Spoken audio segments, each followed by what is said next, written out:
So welcome back. This is From California with Love. See what they did there? Play on the Bond theme.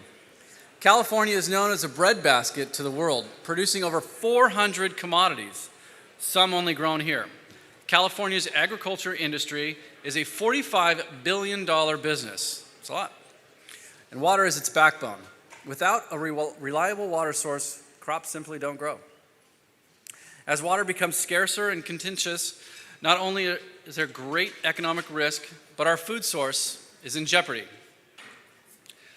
So please join me in welcoming our moderator, California State Undersecretary of Food and Agriculture, Sandra Schubert, to the stage, as well as our panelists, Charles Wolk, Tim Neuharth, and Joseph Delbosque.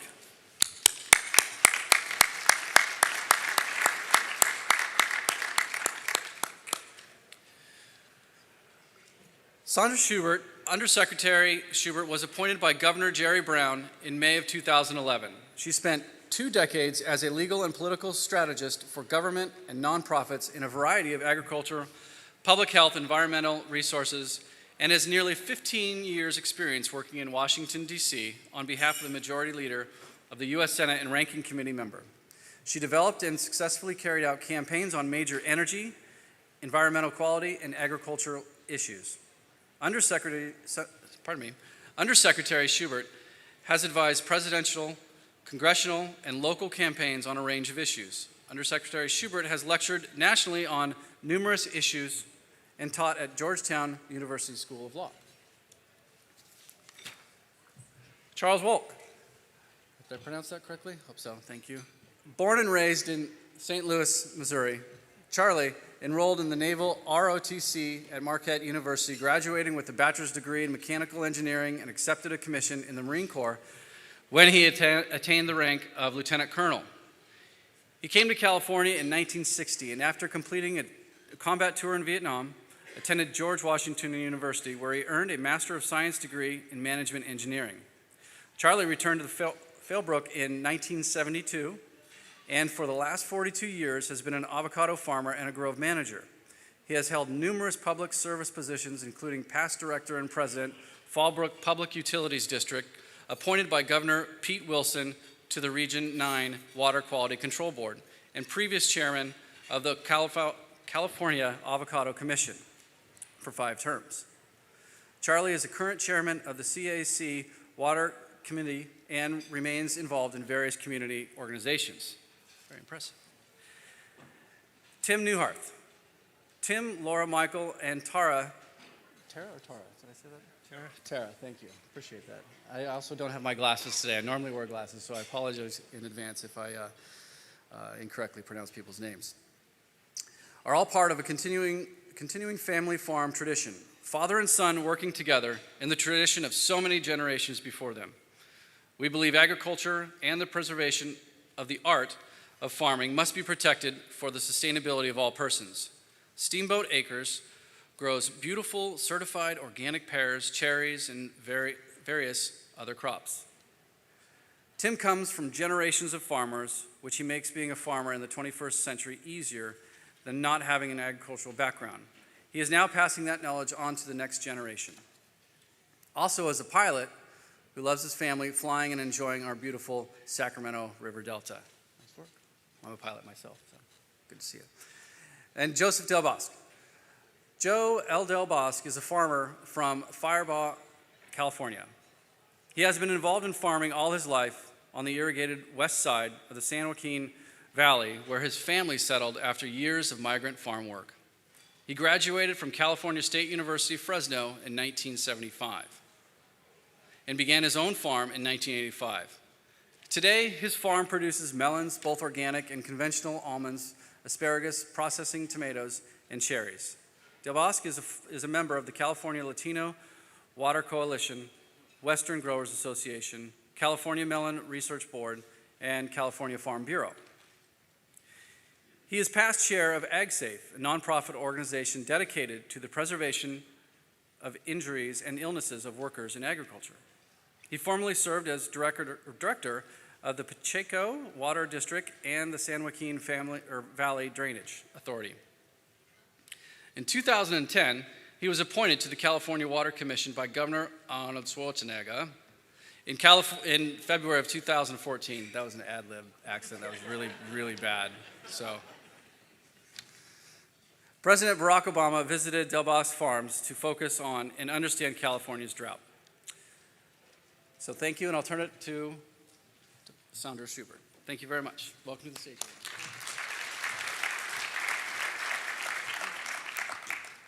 Thank you, everyone. It's an honor to be here today and to speak on behalf of the Department of Food and Ag. We got some really good statistics on California ag, but I also want to talk a little bit about why California ag is so fruitful and abundant. California is one of 5 Mediterranean growing climates in the world. And what that means is year-round we can grow a bounty and a variety of agricultural products that can only be grown 4 other places on Earth. This is critical. 50% of the fruits, vegetables, and nuts consumed in the United States come from California. We also export that bounty to other parts of the world that suffer from food shortages and don't have the climate we have and aren't able to grow these types of products year-round. And when you think of that, it's important for California, it's important for the nation, it's important for the world. We're looking at feeding 9 billion people on this earth in a couple more decades. Calculations estimate that that means in the next 50 years, we're going to have to produce as much food as we have in the last 10,000 years combined. And California has a role in that because, again, we're only one of 5 Mediterranean growing regions. To grow food, you need water. When you eat food, you consume water. Grapes, wine, citrus, a lot of what's in those foods we eat is entirely water. Our agricultural users have increased their water efficiency over the years. The last statistic I saw is we grow about 50 to 60%, maybe even higher, more food on the same amount of water as we did a couple of decades ago. And our crops have changed. We grow different foods due to market pressures and what folks want to eat. So we've seen cropping patterns change in California. We have more permanent crops, which means more almonds and grapevines and things like that because that's what you want to eat and that's what other people want to eat. So those changes also affect how we are or are not able to address drought. So when you're a farmer, and Mr. DeBosque may talk a little bit about this, and you're growing a variety of crops and you're in a drought year and you don't have sufficient water, let's say you have almonds and you have cantaloupes, most farmers are going to protect those permanent crops because that's a 25-year investment. So that'll change what we see on the ground in a drought year and the types of crops that are grown. But California is pretty resilient. We've made it through a couple other droughts. And we feel good that we'll make it through this drought. That's not saying there won't be impacts. There will be impacts. And I'll talk a little bit about some of the things the state and CDFA are doing to estimate what those impacts will be in real time. But we're resilient. California agriculture always comes through, and we're confident that despite this year's drought, and hopefully no drought next year, that we will be able to be as strong as we always have been. So even with the recent rainstorms we've seen, the USDA Drought Monitor characterizes the severity of drought by 5 categories. 100% of California is in the top 3 categories. The top category is exceptional drought, 25% is in exceptional drought. Extreme and exceptional drought, 75% of our state is in extreme or exceptional drought. This is an extraordinary experience. It's unprecedented. The 2009 drought affected mostly the Central Valley. This drought is affecting our entire state. The effects we're seeing right now on the drought, these are the result of 3 years of low precipitation. It's not a 1-year drought. This is a 3-year drought. I'm going to give a couple figures so we can understand the severity of it. Snowpack, latest analysis, is at 14% of normal. And we're seeing snowpack melting far earlier than it normally does. Our reservoir levels, they vary from about, I think it's about 38% up to about 58% of normal, but that's still very low for California. The Department of Water Resources last week released a groundwater assessment, and what it shows right now, and it looked throughout the state, that some of our most impacted areas are 100 feet below the lowest ever recorded levels. And it's important to note that in a time of drought, that's what we use our groundwater for. During drought, about 60% of the water that goes to ag comes from groundwater. In November, DWR will produce another groundwater report. We'll have more information. We'll have a little more of the drought to have gone through, and we will see how that's affecting our groundwater. Because of all this, the state is working on real-time water management decisions. The first priority is public health and safety, drinking water, fire, sanitation, then natural resources and agriculture. And I do want to point out that public health and safety does not include watering lawns or things like that. We get that question a lot. There have been a variety of drought actions throughout the state, and I'm going to try to run through a quick summary. I'm not going to be able to hit by any means on all of them. I'm happy to talk to people later if they want more information. On January 17th, the governor declared a drought emergency. The significance of that is it gives him and the state agencies flexibility to address things in a way they would not be able to do under normal non-emergency circumstances. That includes in January, the State Water Resources Control Board decreased the delta outflow because of rain and current real-time projections. They were able to modify that and increase pumping and put more water down later, about a month later. They also, through the March order, increased the latitude that our state agencies have in moving water throughout the state. He also signed legislation at the beginning of March to assist communities in dealing with the drought and provide funding. He also issued a second emergency proclamation in April, and that emergency proclamation waived CEQA for a variety of activities, including water transfers, wastewater treatment projects, and habitat improvements for our winter-run salmon. The California Department of Health has been monitoring critical drinking water supplies. And for instance, in the town of Willits, they spent $250,000 to connect 2 wells to municipal water supply to ensure that there was sufficient drinking water. It pulled them out of the critical stage. We're continuing to watch to make sure that they have sufficient water. There are 2 other communities right now on that list. It's the city of Montague and Whispering Pines Apartments. It's about 1,500 folks affected, and what we're seeing is it's really the smaller, more rural water systems where the drinking water issue is becoming more critical. The state has recommended that everybody reduce water use by 20%. It's mandated by all state agencies. Department of Transportation has mandated 50% reduction. Wildfires. You guys have seen the news. Currently this year we've already had 1,351 wildfires. 107 of those broke out in the last week. That's 200% of our average normal. San Diego was declared was given an emergency declaration 2 days ago because of the 8 fires they have going there. We're very concerned about the conditions in the state and what that will mean. The feds have stepped in. They've given us $100 million in farm bill assistance for our farmers and ranchers.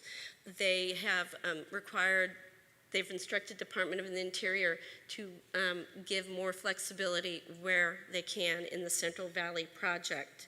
They are working to reduce water in the federal facilities and in the forests also. CDFA has done a couple of things itself.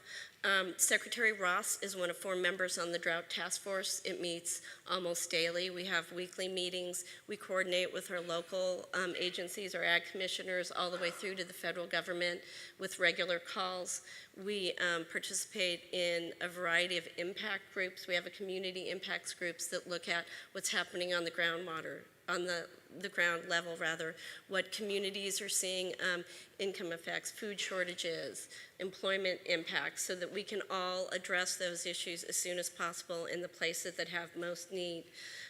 We actually developed a website to track the resources available for farmers and ranchers and those communities, and that is updated as more resources come out and things change. It's been translated into Spanish. We have been given $10 million to do a water energy efficiency program that will go to farmers to improve water use and efficiency that will go out. And we are also collaborating with the University of California on a study being done by University of California, Davis to estimate the socioeconomic impacts on the drought of our agricultural communities. It's a very involved study that involves updating models. It will be broader than the studies that we saw from the 2009 drought. It also is being done in collaboration with the state. We're all looking at the same numbers, the same figures, so that we're all comfortable with the numbers that come out. The final report is due from Davis at the end of June, and the timing is so that they can see what's going on in the ground with cropping and fallowing. We've also had conversations about groundwater. In the California Water Action Plan, which is a comprehensive plan to address California's water needs, storage, recycling, groundwater management, species needs, all the issues we need to address, the governor directed us to look at groundwater management. And as you all know, in the time of a drought, that becomes even more important. What we're looking at in that area is not intended to address this drought. It's intended to be a longer-term solution so that when we get future droughts, which we know we will, that we're better able to manage the system and work on things. There are two different bills out there. We've got the support of the Association of California Water Agencies want something done. That's 90% of water providers. So it seems as though things are going to go forward. The idea is to push down to the local and regional level the groundwater management. That's where it should be. That's universally agreed upon, and have the state step in only in cases of severe long-term overdraft or where the local government just isn't able to take that over. So just in conclusion, a couple of things. This isn't our first drought. We're really trying to apply all the lessons we've learned. We're trying to assess the impacts and needs in real time. We're trying to fill any of the gaps that we see and we need to fill. We need to rely on a lot of you to fill those gaps. So I encourage you to reach out to all of your contacts in the state government if you think there's a gap out there that's not being filled. We are there to try to respond. In the long run, the hope is greater flexibility in managing water, surface and groundwater will make us resilient, more resilient to droughts and other types of situations. And we need to do this, and we have to be prepared. So thank you for letting me make a couple of comments. I want to introduce Charles Walk, who's going to speak next. Thank you.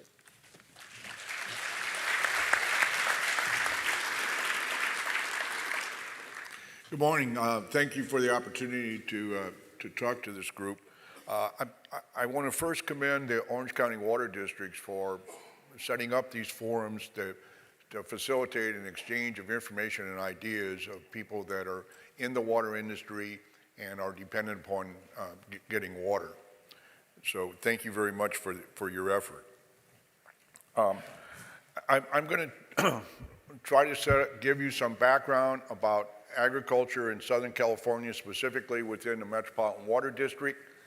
And some of it will be from the perspective of the avocado industry. Some of it is related to agriculture in general. The Avocado Commission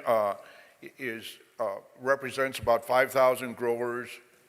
We're growing the avocados on about 60,000 acres. Our main mission is to maximize the returns for the growers and improve the sustainability. 95% of the avocados grown in the United States are grown here in California, and about 65% of that volume is grown inside the Metropolitan Water District. For agriculture, we would like to support the Bay Delta Conservation Plan. Unfortunately, we're getting more and more pressure on the price of water. When the Metropolitan's interruptible ag water program was terminated in 2008, that we had increased cost to us and the net result of that was that there was less water sales to agriculture. Today, the avocado industry is about a $400 million a year crop value. The Southern California agriculture contributes about $40 billion to the MWD area's economy. We're providing about 450,000 jobs. That not only includes the jobs in agriculture itself and the production, but all the additional jobs that are needed for transportation, packing, fertilizer, tractors, and equipment. The Riverside, San Diego, and Ventura counties are in the top 10 in the state of California, and our average value of a crop sold in the metropolitan service area probably exceeds all the other counties nationwide. One of the other things that I think tends to be forgotten is the amount of water that agriculture buys, and that's because the agriculture is spread out through the entire service area. But if all of agriculture were in one district and the MWD provided 75% of that water, you can see that we'd be the third largest customer in the Metropolitan Water District service area. One of the things that, as I mentioned, is happened is that into the Interruptible Ag Water Program caused this tremendous increase in cost. You can see by the chart that in the last 11 years, we've had a 234% increase in the cost of water. And you can see the adjacent areas, that price of water is far different. While agriculture could use untreated water, unfortunately the plumbing doesn't provide for that. So we're buying treated water, and at the current Tier 1 rate from MWD, that water passed on through the retail agencies is $890 an acre foot. The other thing that I think sometimes forgotten about is that we provide value in other ways. To the water agencies, we're a reliable customer. I've often used the example that if we have to build an ark in January because everything is flooding, come June, we're going to have to irrigate. And as you have seen on the previous slide, most of that water is going to come from the agencies, the water agencies. Because that volume is significant, that's a very attractive revenue stream. And of course, you may not know it, but agriculture is always the first to be cut in the event of an emergency. It's a requirement by law, and unfortunately, other than the drought conditions, we haven't had a serious incident where we have to be cut for that. We also think that there's a value that agriculture provides to the public, the environmental benefits. I think probably the one that's least recognized is agriculture's contribution to air quality. The trees from the orchards, the nurseries, even the row crops provide carbon sequestration. We also provide those, what I call viewscapes, the attractive view that you have when you drive around the areas that have agriculture. We preserve open space. It's always kind of humorous to me when they're trying to figure out ways to preserve open space, and agriculture is doing that just as a matter of course. One of the other things is, and kind of unfortunately apparent with the fires down in San Diego, but irrigated agriculture is a buffer to wildfire. Good news and bad news, I've been involved in more wildfires than I even want to think about, And those irrigated orchards were a significant contribution to their being able to control the fires and keep them from homes and being destroyed. And of course, the other thing is that the agriculture obviously supports local food. And this is becoming more and more a concern of consumers. They not only want to have local food, but they want to know where their food's coming from. And this is a quote that an executive from Whole Foods made, because they're, if you haven't noticed, you haven't been in one of their stores, they're very, very active and aggressive in sourcing local foods. And of course, without the water and affordable water, there will be less local food available.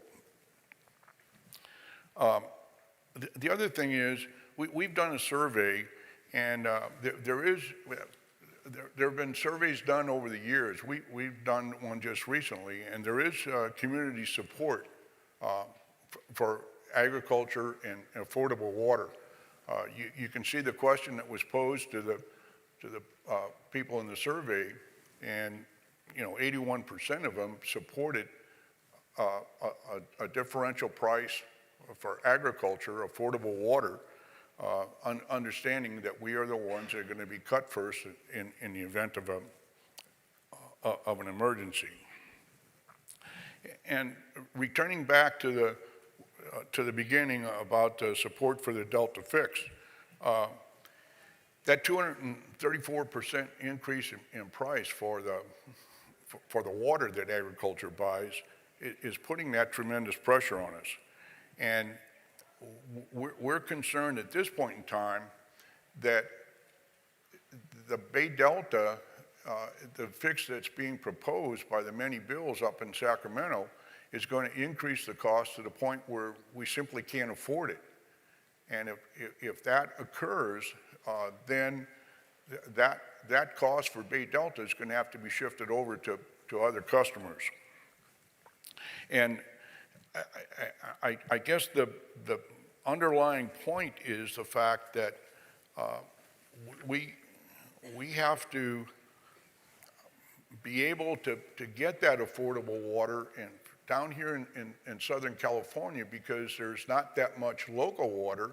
That water for us is coming from the Metropolitan Water District. And with that in mind, we're pursuing getting official meetings with directors from the Metropolitan Water District to see how we can work out providing affordable water to agriculture. Thank you very much. I will be able to answer questions later if there are any. Thank you.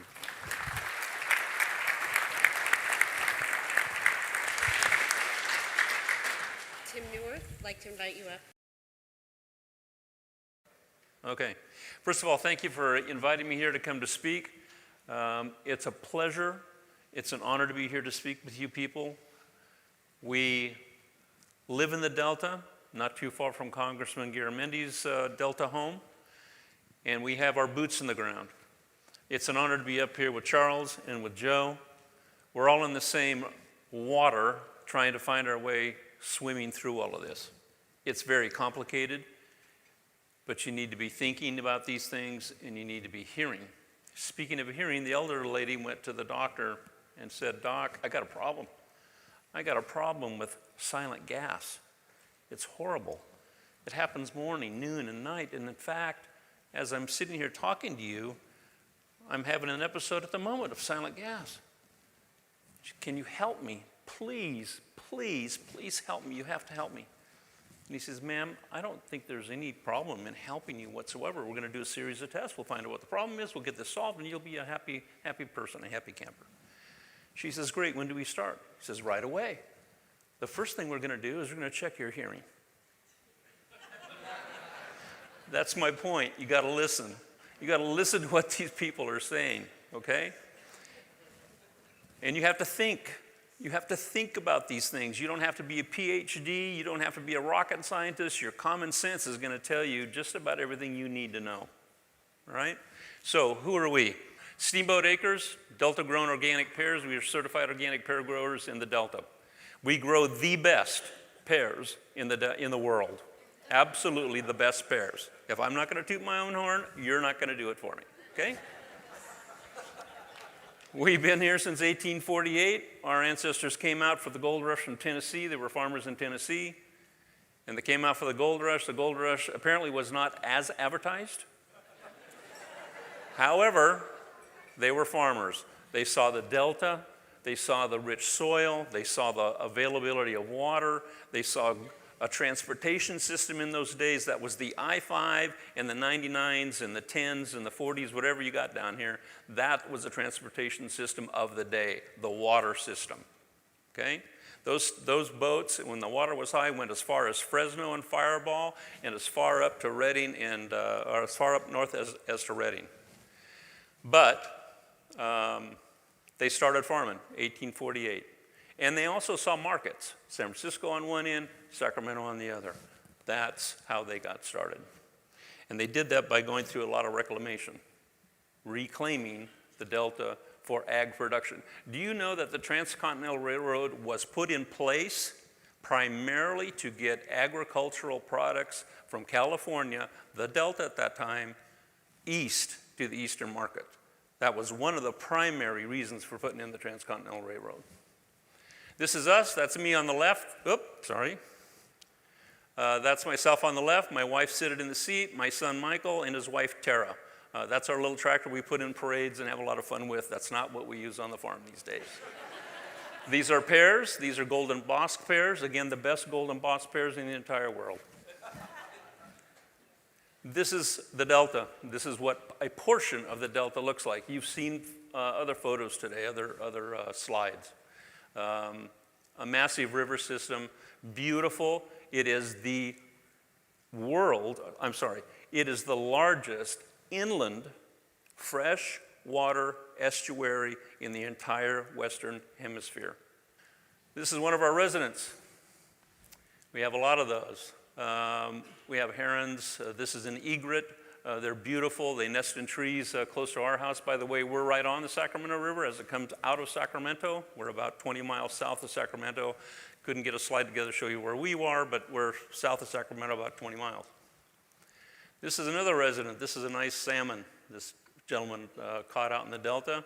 I'm going to make a point right here.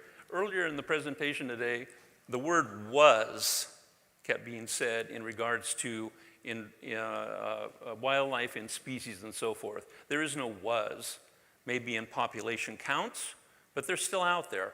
Every creature is still out there pretty much that was there 150 years ago. They're still there, the otters, the beavers, the salmon, so on and so forth.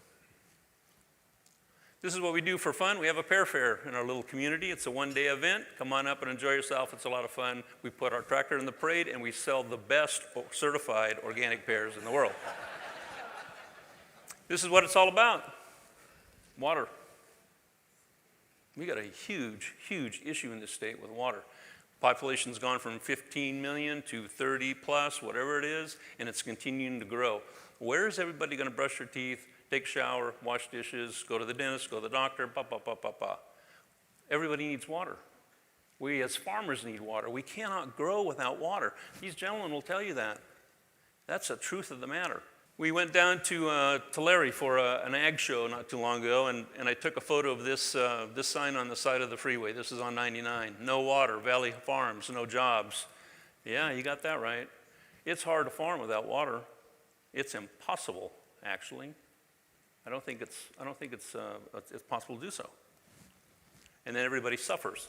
The problem is, if you're going to farm somewhere where you've been promised and contracted for water that in this time and in these conditions do not exist or does not exist, you're in trouble. You got a major problem. Here's the Delta. This is what is called the primary zone, more or less. It doesn't show the outline on this map, but here we are just kind of north, east, if you will, of San Francisco. but this is the Delta. We live right about there. That little river right there is Steamboat Slough, and thus our name, Steamboat Acres. We're right on the junction right there. We have a bridge, by the way, that's 42 feet tall, a drawbridge. That bridge will darn near fit by about 2 feet into one of those 40-foot tunnels. We're talking 40 feet of tunnels. That's twice the height of this room, pretty much.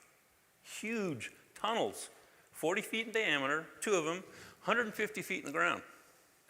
Some facts: comprised of 150,000 acres in the primary zone, home to more than 600,000 people, provides habitat for 780 plant and animal species. Approximately 6 million Californians rely on water from the Delta, up to a maximum of 90% of their needs. Only Alameda County in Zone 7 requires 90% of their water from the Delta. Nobody is 100% dependent on Delta water. There's other means, wells, recycling, whatever you want to call it, but there is 0 people who depend 100% on the Delta's water. That 25 million figure you keep hearing all the time? No. We irrigate approximately 3 million acres of agriculture out of the Delta. The 5 counties that surround the Delta are Sacramento, San Joaquin, Contra Costa, Solano, and Yolo counties. There are 5 rivers that flow into the Delta, Sacramento being one of the major players, San Joaquin next, Mokelumne next, and Cosumnes and Calaveras. I'm not sure about the Calaveras. It does go into the Delta, but how much, I don't know. I know the Cosumnes is only putting water in there during runoff periods. Other than that, most of the summer it's dry. We have a $4 billion economy in the Delta. And again, the Delta is the Western Hemisphere's largest inland freshwater estuary, comprised of 1,300 miles of levees and approximately 500 miles of waterways. So, before I get into this, I'd like to see a show of hands. How many people would like to see more water at less cost? How many of you in this room, if you just raise your hands, I'd appreciate it. I see a lot of hands not raised. Are you kidding me? More water for less money? Come on.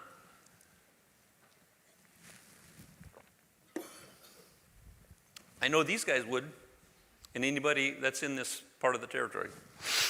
Okay, so, sorry. So here are the 3 pumps that are now, there were 6 proposed initially. These are the 3 pumps that they're planning to put in. There's the tunnels, 2 of them 40 feet in diameter and 150 feet down. That's 2,000 dump trucks a day, 24 hours a day, pulling muck out of those tunnels and taking it to they don't know where yet. 2,000 trucks a day. But you'll notice it's up here in the northern part of the Delta. Here's Sacramento. Down here is the pumps, state and federal pumps. So here's the tunnel, 150 feet down, and releasing it down here around the Clifton Court area. The money on this deal is beyond belief. We've heard 12 million, we've heard 25, we've heard 50, now we're at 60 billion. And that's just construction costs. We're not talking about any of the Delta restoration stuff. The habitat restoration and so forth that other gentlemen talked about earlier today, that's at least the same amount of money when it's all said and done. 10-year project, 15-year project, 20-year project, it projects way out there. What is this going to cost you in the end?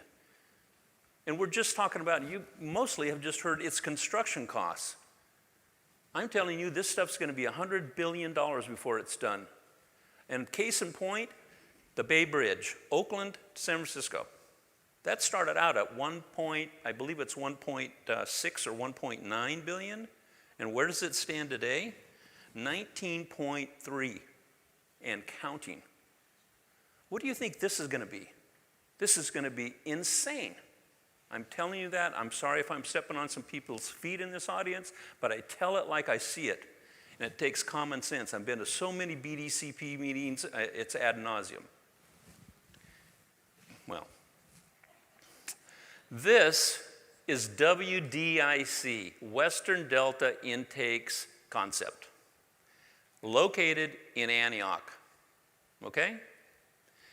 Sherman Island, you've heard the term Sherman Island this morning, is located right across the river from Antioch. This is a Sacramento, this is a San Joaquin. They converge right here, okay? If we put pumps on Sherman Island, which the state already owns, not doing condemnation on everybody else's property for doing this, and these are 40-acre sites. I mean, you look at these sites, the whole thing just boggles your mind. So, if we put these facilities down here at Sherman Island, you got half the distance down here to Clifton Court. Not this long thing here, but this short thing here, okay? WDIC, look it up, you can get it, Google it, and you'll find it. Down here is just a small little deal of what and this in fact is from BDCP. This is one of their handouts. And it says, these pump locations at the north, and understand the north, before it ever gets into the Delta, they'll be taking this out of the Sacramento River, putting it underground. It goes through the Delta, but not in the system. Here it is here. This is a better schematic of it. Here's Sherman Island. Here's the tunnels. Here's a new surface storage area, Las Vaqueras Reservoir, right? And here are the points that I want to make with you. One, BDCP would be located on Sherman Island at the south end of Sacramento County. Sherman Island is now mostly owned by the state of California. Back to condemnation. All waters, rivers, streams, island pump outs, runoff from cities, etc., must pass through that point. This is critical. It must pass through that point to make it out into the bay and out into the ocean. Due to all the water passing through the Delta, monies for Delta infrastructure will remain in the Delta. If the money's got to go if the water's got to go through the Delta, the money's going to stay there to keep the Delta, keep the levees healthy and so forth.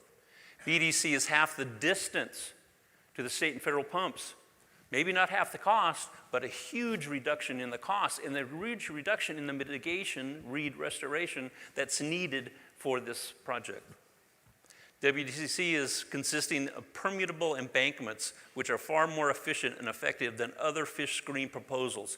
We keep talking about fish screens. If the state-of-the-art fish screens are going to work up north, where they plan to put these pumps, why aren't they using them now? Why aren't they using them now? Due to all water passing through the Delta, the inclusion of additional storage, which allows the little gulp operation, the big gulp, little gulp operation, Southern water users, that's everybody down here pretty much, Southern water users to receive more water over the long haul. If you got all this water flowing through the Delta, which in turn keeps the Delta healthy, there's no way common sense tells you that taking more water out of the system makes it healthy. You take more water out of the system, you're going to add more salt water to it, which does what to all this restoration that we're talking about? It goes down the tubes because now we have a saltwater marsh. We don't have an inland freshwater estuary. We have a saltwater marsh. There's the kicker. The Delta's a bowl. If you take the water out, it's going to fill in with something. That's salt water from the bay. WDC is self-regulating. This is a big one. It's self-regulating because of its location. If there's more pumping at any time that's over and above what's available, you're going to pull in more brackish water. You're going to pull in more salt water, and they got to slow it down or they got to stop. It's self-regulating. Who is going to say how much water you're going to pump from these pumps in the north and the pumps in the south? Who's going to make that decision? If this is self-regulating, there's no question about how much you pump. When we got high flows and there's abundant water going down through the Delta, take it. I'm not a person who says no water out of the Delta. I know there's extra water in the Delta for during wet cycles and wet periods. Have at it. But this is self-regulating. It will regulate itself.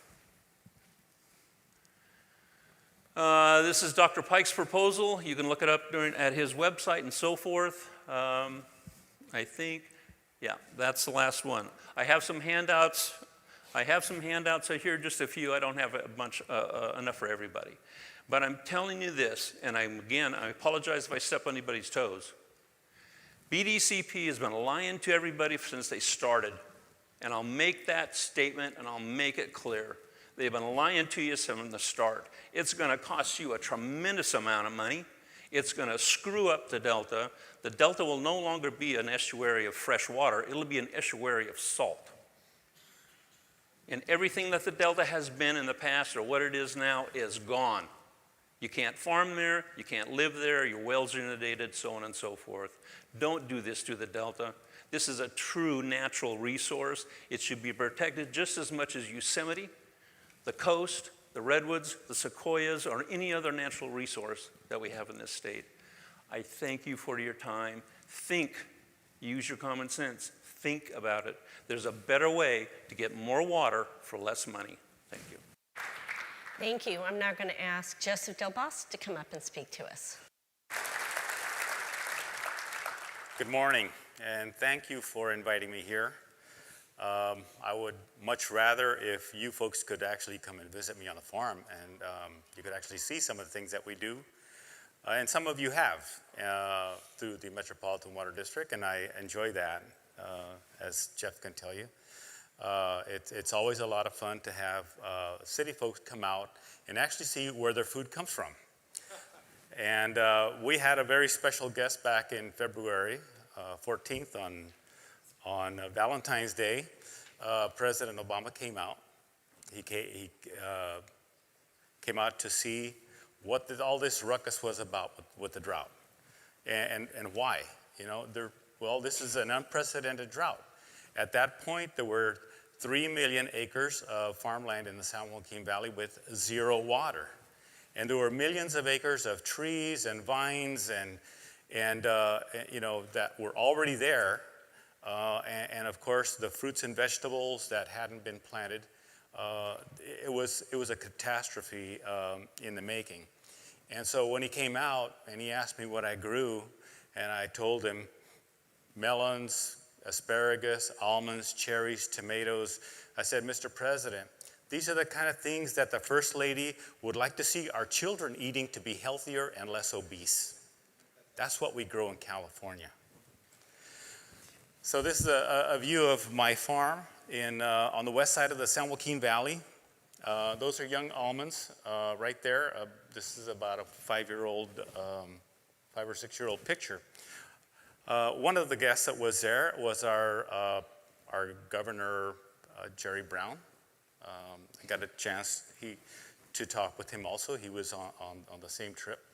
And he asks, why are you guys planting almonds?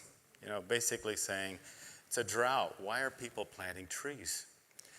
And the answer is simple. We plant what you folks want. You know, people ask us, why don't you plant, you know, drought-resistant plants, crops? You know, what would that be? I know a few Mexicans that eat cactus, but I don't even like cactus. We plant what the consumer wants. The demand tells us what to grow. And the demand is huge right now for almonds, for grapes, you know, for cherries, for asparagus, and on and on and on. Because our diets have changed. When I was a kid, we had meat, potatoes, and if we had vegetables, it was frozen carrots and peas, right? That's what we ate. Today, I had a wonderful dinner last night, thanks to some of the folks here. And, you know, when we eat vegetables now, we want fresh asparagus we had last night, beautiful asparagus. We like fresh broccoli, you know. Our salads are no longer just iceberg lettuce. They've got dried fruit in there. They've got berries in there. They got nuts in there. You know, and it's not just you know a simple dinner anymore. People want a different kind of diet than we're used to having, and so that's why we determine what we're going to grow by your eating habits and your demands. Let me see if I can do this. And so this is me back in the 80s when I was starting out my farming. As you heard earlier, my father was a migrant worker and a hard worker, and then he became a farm manager, and he became, in my mind, the greatest cantaloupe grower in the world.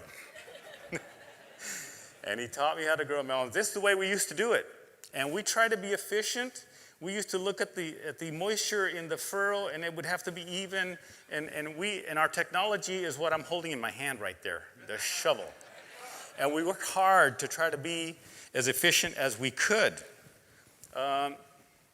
But nevertheless, we still recycled. That is how we recycled water. We capture it in a basin, and we call it recirculation, just pump it back to the top of the field and let it come back. So even though, we didn't have much technology, we did what we could. We've always measured our water. Water has always been scarce on the west side. We've always been careful what we use, and we know water really well on the west side because it's such a scarce and precious resource.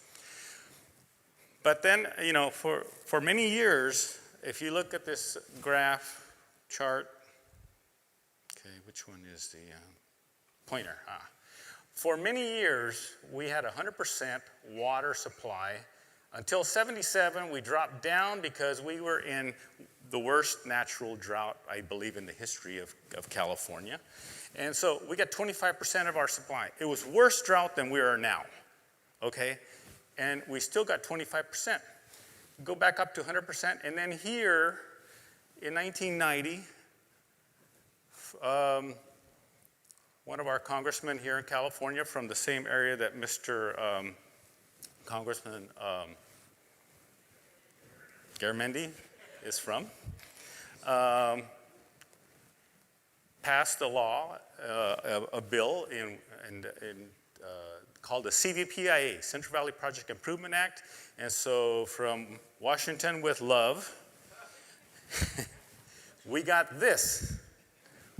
What happened was they took 800,000 acre feet away from agriculture, not once, every year. Boom, 800,000 acre feet, and then you start getting water. And so that's what we've got here from here on, is this unreliability of water, okay? Despite what the precipitation is, we had ups and downs. And this is that last period since CVPIA, and you can see these, and here we are in 2014, and there's no bar there because there's no water there. And so we're at zero today. These are the kind of things that we farmers have been trying to live with. And in agriculture, 1 acre foot of water equals exactly this much production. It's not like, it is 1 for 1. So when you see that we have less water, we have less crops. And so we have been living with these unreliable situations. And it has hurt our people, our economy, our farms. And so we've done things to try to adapt. We've lined our canals. Our water district did something like 10 miles of lining to prevent system losses. We put in automated gates to regulate the water better. We've always used sprinklers. My father used sprinklers. I still use sprinklers. It's a great way to not only start off your field with what we call pre-irrigation, but also is a salt management tool for us. But now, and these are cantaloupes. These are young cantaloupes in bloom. And you can see right here, that's our drip hose. And this drip hose starts over there and comes underneath the center of the bed. And that's how we irrigate our cantaloupes. You never see the water anymore. You don't see those furrows with water. It's all under the ground. It's right in the root zone. Not a drop is wasted. Okay? Cantaloupes, one piece of fruit takes 60 gallons of water to produce. I know it well. I know exactly what it takes. 60 gallons. Now you think there's not 60 gallons of water in that fruit. Of course not. There's maybe a quart of water in that fruit. The other 59 3/4 gallons of water went through the plant and up into the atmosphere and has been recirculated into the water cycle. It wasn't lost there on the farm. The farm, you think, consumes water? It doesn't consume water. It uses water and it returns it back to the system. And that's the way agriculture works. Here's some folks cutting asparagus. Most of the asparagus in the United States is produced in the Delta, but we produce asparagus also on the west side. We produce very high yields. Asparagus creates a lot of work. We hire anywhere from 40 to 80 people harvesting asparagus. One thing I didn't mention about the cantaloupes, we grow about 70% of the cantaloupes in the nation right here in the San Joaquin Valley. And during the summer months, it's probably higher than that because the other place that's a growing region is in Arizona, and that's an earlier season. So we do produce a lot of the produce in the U.S. The asparagus, I think we also produce about 70% of the asparagus in the nation. Asparagus, 1 pound bunch, the way you buy it in the store, that requires about 95 gallons of water to produce. So they are water consuming plants. Remember, the crops that we grow here in California, they are a Mediterranean climate type crop. They love the warm weather just like we do. They like those hot, dry summers, but they need water underneath. They will not live in rain. Our cantaloupes, I guarantee, if you planted them in Iowa and you get those summer rains, they would not make it. These are our almonds, and you can see we have above ground irrigation drip hoses. California produces 100% of the almonds in the nation and something like 80% of the almonds in the world. And there's a huge demand for almonds. People can't seem to get enough of them. Why? Because they're healthy. Even President Obama said he eats almonds every day. And he looks pretty healthy to me. We try to become innovative with our irrigation systems. These are young organic cantaloupes. We irrigate them a little different than our conventional. We put an above ground line in most cases. We can irrigate right at the plant if we want, and then we can move it over and irrigate the full bed. It seems to work well with organic cantaloupes. A lot of organic cantaloupes go to Whole Foods and other organic stores, Albert's Organics and so forth around the country. And so you can see here, these are organic watermelons, also above ground, drip hoses. Why do we not bury them? Well, there are some very good reasons for that, but the important thing is it's very precise. We can tell exactly how much water those plants are going to get. We have, let me see if I have no, I thought I had a picture of it.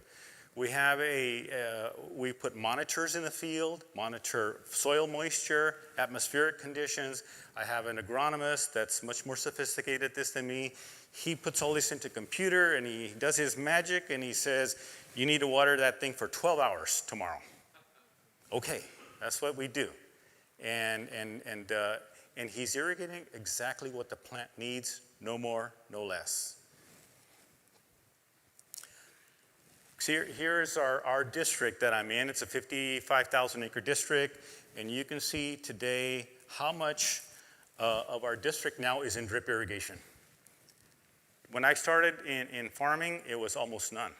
Today, drip irrigation, micro, which is also like drip, but it's little sprinklers. There's still a little bit of furrow sprinkler, and there's some dry farming. You know, when you don't have enough water, you just try to pray that, you know, God will give you a little bit of rain. That's usually wheat, barley, those kind of things. Our cantaloupe harvesting operation, again, some of these crops that are reduced because of lack of water are the annual crops like cantaloupes, and consequently, those crops that are more likely to be idled are the ones that produce the most jobs, okay?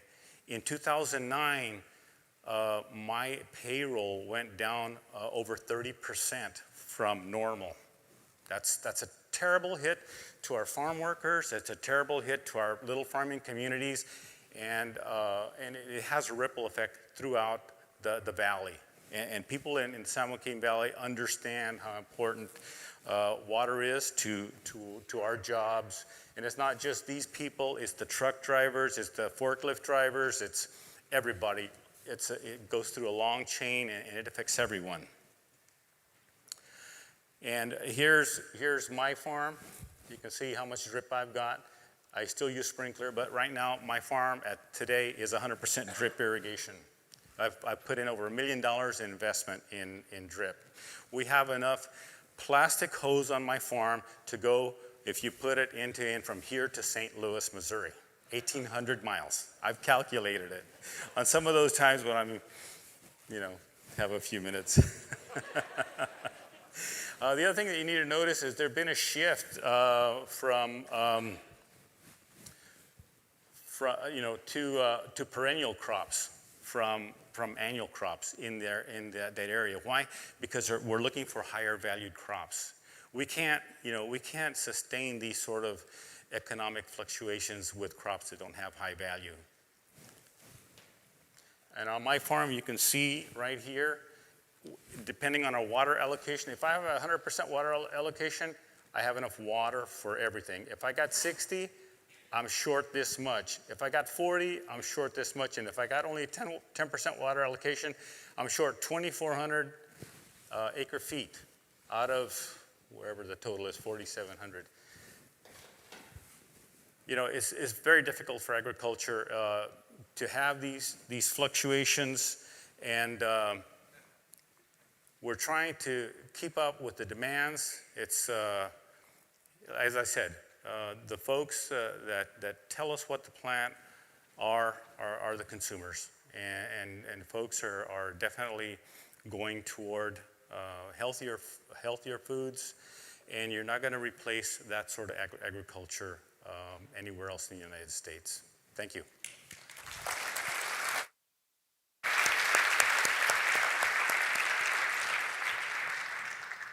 So as the moderator, I get the opportunity to ask the questions if I want, but I think I'd rather turn it out to the audience and see if the audience has any questions for these three gentlemen first. So do we have any questions out there? Sorry, I have a bug up here. No questions from the audience? Yeah, I have one. I like that. Could you go to a microphone? I think they're recording the event. Thank you very much.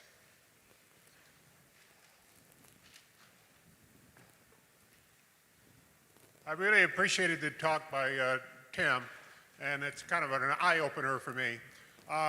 Can you give me an explanation or any concept of why this was not considered in the original development? I mean, the development of this thing has been 9 years, and yet you're introducing a whole new project. Can you give me a couple comments on that? Well, I came up with a little, I believe it's called a synonym, called ABTIVs, which means acute, I don't know if I'll get it right, acute and advanced bureaucratic tunnel vision. ABTIVs, something along that line. Once we get in a herd mode, we just want to keep going with the herd. And this is how I see this thing. It's just a huge herd hurtling itself towards the cliff. And we're going to do it, we're going to do it, we're going to do it. So you get this mindset that this is the only thing that's going to happen. This is the only way to fix this. And that's the problem. The BDC bus right now is the only bus at the curb. So if you only have one bus at the curb to get on to solve California's water problems, then there's only one bus. So we're all focused on BDCP. That is a mistake. That is a tragedy. But you've got all this power, you've got all of this momentum going that direction. And the old cowboy movies trying to turn that herd before they fall off the cliff, it's a monumental task. But that is mostly the problem, I believe. We've got tunnel vision. This is what we're going to do. So it's difficult. It's very, very difficult. And you've got to try, you've got to prove these other concepts. If this WDIC thing doesn't work out because some issue somewhere, great, then we know that, throw it away. But I haven't seen anything anywhere that tells me that that won't work. And not only work, but provide more water for less money. So I think we have time for one more question. Yeah, Kurt Schmoody with consultant to Metropolitan Water District. Metropolitan has spent a considerable amount of time analyzing this Western with alternative, with Bob Pike, worked closely with them. There are some significant issues as to reasons why it hasn't been moving forward. The groundwater on Sherman Island is salty, and so you're going to get upwelling of saltwater groundwater. It's in a high-risk seismic zone. The way you get water onto the island, they're proposing is to seep it through the levees. There's just not enough seepage onto the island to get any significant amount of water on the island. So there are a number of considerable, really showstoppers as to why this hasn't moved forward in the look at the alternative. So it has been analyzed, and it has been analyzed significantly. Thank you. Let me make a quick comment on this seismic deal. You've heard earthquakes, earthquakes, earthquakes. And the term that BDCP uses is catastrophic, their words, catastrophic levee failure. We've heard that from day one. And I'm scratching my head. I'm going, you know, I've never heard of a levee failing because of an earthquake, ever. Failure because of high water flows, maybe the levee's got a problem, but earthquake? No. Go around and talk to the old timers. You guys ever heard of an earthquake, a levee failing because of an earthquake? No. If you're going to make assumptions, I would assume your assumptions should be made on historical fact, not projected computer models. And if the catastrophic levee failure happens in the state of California, one, I think you got bigger issues to think about, like new coastline for California maybe? San Francisco is an island, I don't know, or disappears. And two, if we're going to have that kind of a seismic event that has catastrophic levee failure, what does that do to tunnels 150 feet under the ground? Nobody's talking about that little issue either. So think, please think about all this. And one other comment, this does not solve California's water problem. It does not. That's a comprehensive thing, as Congressman Garamendi pointed out, all the desal, recycling, conservation, storage is huge. You got to be able to bank this water when you got it. We've only got 14% snowpack at this point. There is no water to store, but there was years ago. We could have banked a lot of water for these kind of times. Didn't happen. You've got to have the storage. But this doesn't solve California's water problems. But what it does solve what the Delta's role is going to be in the water problems of the state of California. Where and how much water is going to be taken out of the Delta. Don't rob Peter to pay Paul, because that's what this is. We're robbing Peter, the Delta, to pay Paul. And it's not coming back. I mean, you know, Mr. Madoff and all that kind of stuff, you know, it just goes. Don't rob Peter to pay Paul. Thank you. Okay, why don't we give this panel a round of applause, and I think we can